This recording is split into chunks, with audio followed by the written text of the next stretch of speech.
दोस्तों, स्वागत है एक नई कहानी में। दोस्तों, जिसने चैनल को सब्सक्राइब नहीं किया वो चैनल सब्सक्राइब जरूर करें। बिहार के मोतिहारी में एक विधवा नर्स के साथ गैंगरेप, फिर उसकी हत्या का मामला सामने आया है। रेप का आरोप नर्सिंग होम संचालक, डॉक्टर और दूसरे कर्मियों पर लगा है। सभी फरार हैं। बिहार के मोतिहारी में एक नर्स के साथ गैंगरेप और फिर उसकी हत्या का मामला सामने आया है। यहां फेनहारा थाना क्षेत्र के मां जानकी सेवा सदन अस्पताल में काम करने वाली नर्स के साथ संचालक और सहकर्मियों पर गैंग रेप कर हत्या करने का आरोप लगा है। मृतका नर्स की मां ने हत्या का आरोप लगाया है।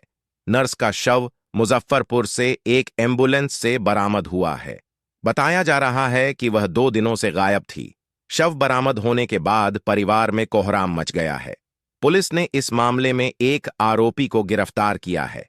वहीं नर्सिंग होम संचालक समेत सभी कर्मी भी फरार हैं।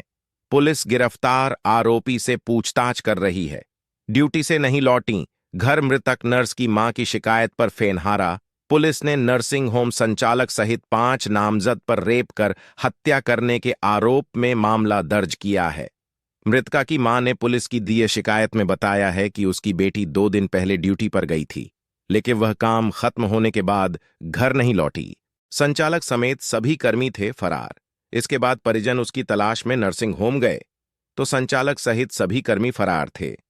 इसके बाद मृतका की मां ने फेनहारा थाना पुलिस को अपनी बेटी के गायब होने की लिखित शिकायत दी। पुलिस इसके बाद नर्स की तलाश में जुट गई है। इस दौरान पुलिस को सूचना मिली कि मृतका का शव मुजफ्फरपुर में एक एम्बुलेंस में है। पुलिस ने शव का पोस्टमार्टम कराने के बाद परिजनों को सौंप दिया। पति की पहले हो गई थी मौत। मृतका मधुबन थाना क्षेत्र रहने वाली थी। उसके पति की मौत पहले ही हो गई थी। मृतका की मां ने बेटी के साथ गैंग रेप कर हत्या करने का आरोप नर्सिंग होम संचालक, डॉक्टर और कंपाउंडर पर लगाया है। इधर मामला सामने आने के बाद नर्सिंग होम को सील कर दिया गया है। मामले में पकड़ डिधिदियाल डीएसपी सुनील कुमार सिंह ने बताया कि शव एम्बुलेंस से बरामद हुआ है। नर्स की मां के आवेदन पर नर्सिंग होम संचालक सहित 5 लोगों के खिलाफ गैंग रेप और हत्या का मामला दर्ज किया गया है। पुलिस ने एक आरोपी को गिरफ्तार कर लिया है। उन्होंने कहा, चूंकि वह काम की तलाश में थी, इसलिए मेरी बेटी सहमत हो गई और वहां काम करने चली गई। हालांकि वहां से लौटने पर उसने वापस जाने से इनकार कर दिया। जब पूछताछ की तो उसने बताया कि डॉक्टर और अन्य लोगों की गतिविधियां संदिग्ध थीं और वो उसे परेशान भी कर रहे थे। इसके बाद वह उस स्थान पर वापस नहीं लौटी। मृतक महिला की मां ने कहा कि कुछ दिनों बाद जयप्रकाश और मंतोष कुमार मेरे घर आए, माफी मांगी और बेहतर स्थिति और वेतन का आश्वासन देते हुए काम पर लौटने के लिए कहा। पीड़िता की मां ने बताया कि उनकी बेटी 8 अगस्त को नर्सिंग होम गई थी और वापस नहीं लौटी।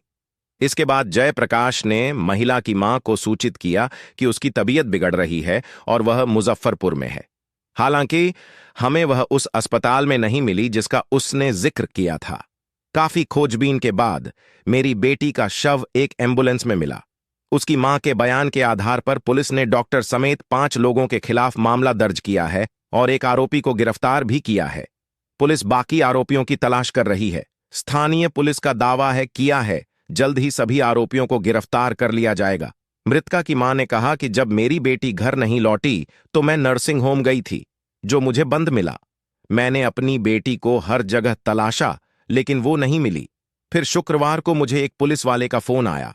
उसने मुझे बताया कि मेरी बेटी की बॉडी मुजफ्फरपुर में एक एम्बुलेंस से बरामद हुई है। आरोपियों ने मेरी बेटी के संग गैंगरेप किया और उसे गला दबाकर मार डाला। पति की पहले ही हो चुकी है मौत। उन्होंने ये भी बताया कि मेरी बेटी विधवा थी। उसके हस्बैंड की कुछ साल पहले ही मौत हो गई थी। वो मेरे साथ रहती थी। पुलिस अधिकारी ने कहा कि इस मामले में एफआईआर दर्ज कर ली गई है और एक आरोपी को गिरफ्तार किया है। बाकी आरोपियों को भी पकड़ने के लिए रेड जारी है। दोषियों को कड़ी से कड़ी सजा मिलेगी।